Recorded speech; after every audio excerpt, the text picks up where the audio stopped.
Hello, അസ്സലാമു അലൈക്കും. അപ്പോൾ ഇന്നത്തെ നമ്മളെ ചരിത്രത്തിൻ്റെ പേരാണ് ജാബിറിൻ്റെ സൽക്കാരം. അപ്പോൾ എന്താണ് ഈ ജാബിറിൻ്റെ സൽക്കാരം? നമുക്കൊന്ന് നോക്കാം. അസഹനീയമായ വിശപ്പ് മൂലം തിരുനബിയുടെ ഉദരത്തുമ്മൽ വലിയ ഒരു കല്ല് വെച്ച് കെട്ടിയിരുന്നു.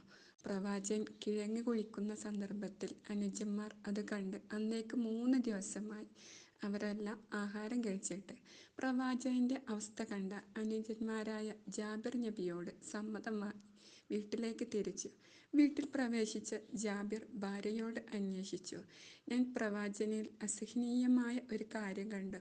അതുകൊണ്ട് ക്ഷമിച്ചിരിക്കാൻ എനിക്ക് സാധ്യമല്ല. ഇവിടെ ആഹാര സാധനങ്ങൾ വല്ലതുമുണ്ടോ?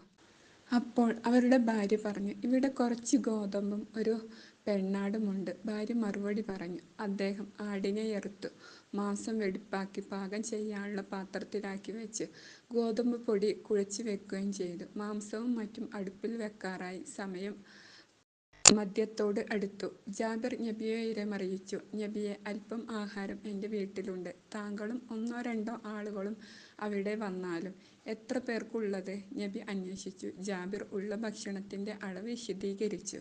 നബി ജാബിറിനോട് കൽപ്പിച്ചു, ഞാൻ വരുവോളം ഇറച്ചിക്കലവും ചപ്പാത്തിയും അടുപ്പിൽ നിന്നും നീക്കരുത്. ഈ വിവരം നിന്റെ ഭാര്യയോട് വേഗം പോയി പറയുക. എല്ലാവരും വരിക, നമുക്ക് ഭക്ഷണം കഴിക്കാൻ ജാബിറിൻ്റെ വീട്ടിലേക്ക് പോകാം. പ്രവാചകൻ അവിടെയുള്ള മുഴുവൻ അനുജന്മാരെയും അറിയിച്ചു. വീട്ടിലെത്തിയ ജാബിർ ഭാര്യയോട് പറഞ്ഞു, പ്രിയെ, നീ സന്തുഷ്ടയായിരിക്കുക. നബിയും അനുജന്മാരും എത്തിക്കഴിഞ്ഞു. ഇതെല്ലാവർക്കും ഉണ്ടാകുമോ?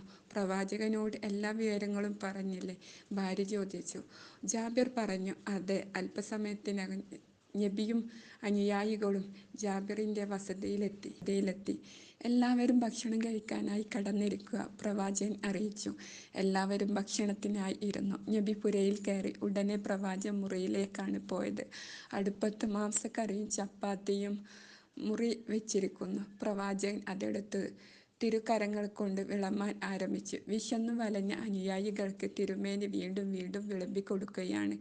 എന്തൊരത്ഭുതം! അവിടെ വന്ന മുഴുവൻ പേർക്കും വിശപ്പടങ്ങുവോളം അവിടെ നിന്നങ്ങനെ വിളമ്പിക്കൊടുത്തു. എന്നിട്ടും പാത്രത്തിൽ ഭക്ഷണം ശേഷിപ്പുണ്ടായിരുന്നു. അവശേഷിച്ച ആഹാരം ചൂണ്ടിക്കൊണ്ട് പ്രവാചകൻ ജാബിറിൻ്റെ പത്നിയോട് പറഞ്ഞു, ഇതാ, ഇതുകൊണ്ട് നിനക്ക് ഭക്ഷിക്കുകയും മറ്റുള്ളവരെ സൽക്കരിക്കുകയും ചെയ്യാം. ഈ കുഞ്ഞു ചരിത്രം നിങ്ങൾക്ക് ഇഷ്ടമായിട്ടുണ്ടെങ്കിൽ നിങ്ങൾ മറ്റുള്ളവരിലേക്ക് ഷെയർ ചെയ്യുക.